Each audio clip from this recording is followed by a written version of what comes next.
Now, what happens when mom and dad can no longer live on their own? It's a day when big decisions will have to be made. Will you choose assisted living, hire a geriatric care manager, or bring them home to live with you?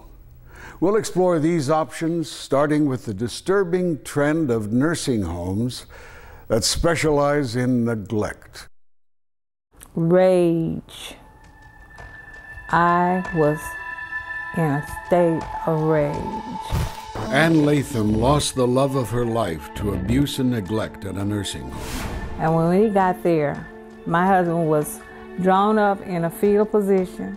He had feces on his boots. My husband was laying in filth.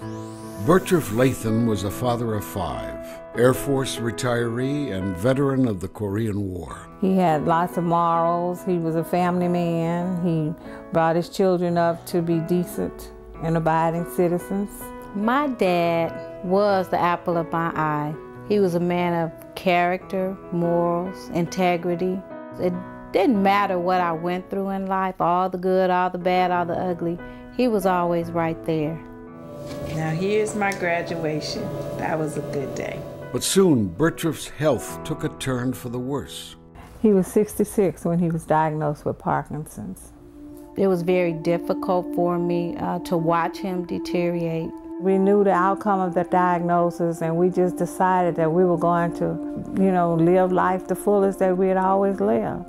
There came a time Ann needed surgery that would keep her off her feet for several weeks, unable to care for her husband. She never ever wanted my father to go to a nursing home. And what goes through my mind, I always say, well, what if I didn't agree? Or told her, I said, you know what, let's try something else. I know my father would be here today. I hurt because that's a decision I have to live with for the rest of my life.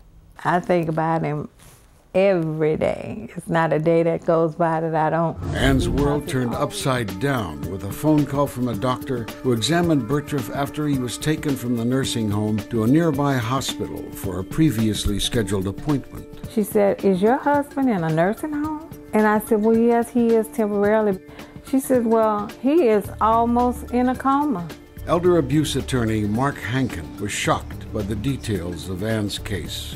He had bed sores the size of Alaska.